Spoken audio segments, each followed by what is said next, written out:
This beetle has a bit of a secret weapon up his sleeve.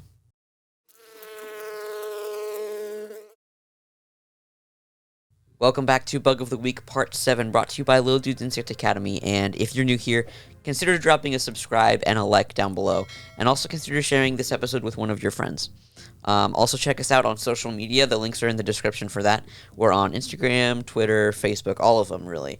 So go check us out there, you can learn about more of what the other things that Lil Dudes Insect Academy does. So just hang tight and we'll get right into this episode. Consisting of about 500 species, Bombardier beetles are a member of the family of Carabidae, or ground beetles.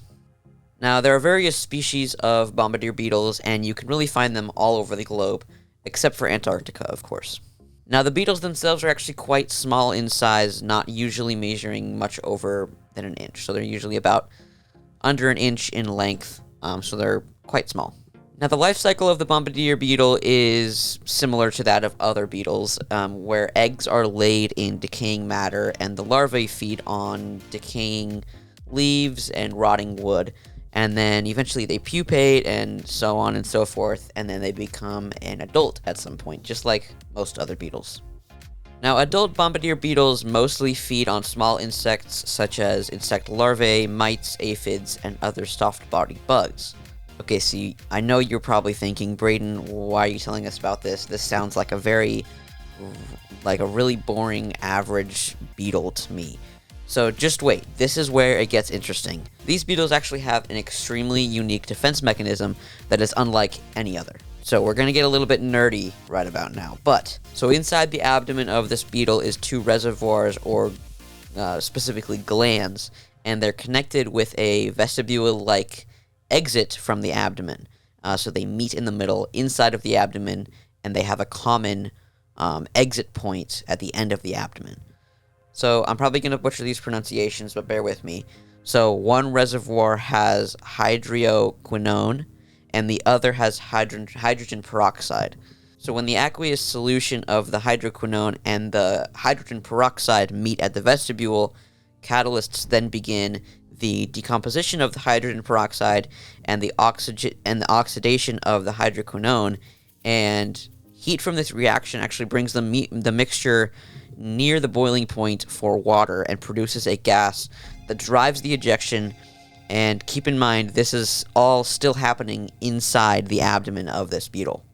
So what this results in is an acidic exothermic chemical reaction, which shoots out the end of the abdomen at extreme velocity and precision. So when the beetle feels threatened, it releases this reaction, spraying the predator from up to 10 inches away. And keep in mind, this beetle is only about an inch long, so this is quite far away for this beetle. And upon impact, the acid pops and sizzles, highly irritating the mammal or killing an insect instantly. So they'll use it as a defense mechanism against large mammals or against small bugs, and the bugs always die because of it, but the mammals are just really irritated. They can actually shoot this weapon with immense accuracy in a 280-degree radius, meaning they can specifically target mammals' nose or eyes to get them to run away. And one of the crazy things is this beetle has enough of these components inside of its glands to fire this defense about 20 times in one sitting. When tested against human skin, the chemical spray was highly irritating, but not a huge threat to humans. Just try not to get sprayed in the eyes or anything. That would really not be good. I mean, if anything, these beetles are actually quite beneficial to have in your garden or your yard, because their diet consists of mostly some soft-bodied bugs, which are common pests usually in your area. So I know this episode was a little bit shorter than some other ones, but I just wanted to go on here really quick and show you guys this amazing bug and the super cool trait that they have, which is their defense. And my question for you guys is, how do you think these beetles even survive this? Like, how there's literally a miniature explosion inside of their body. How do they not blow up when they do it? That's the crazy thing to me. There's literally a micro explosion, like a gunshot, inside of their body, and they don't just fry up from the inside. It's just crazy to me. So they must have really robust internal organs. Anyway, super cool. I hope you all enjoyed this episode. And if you didn't already, subscribe and leave a like on this episode. I will see you all next week. And with that, keep on bugging.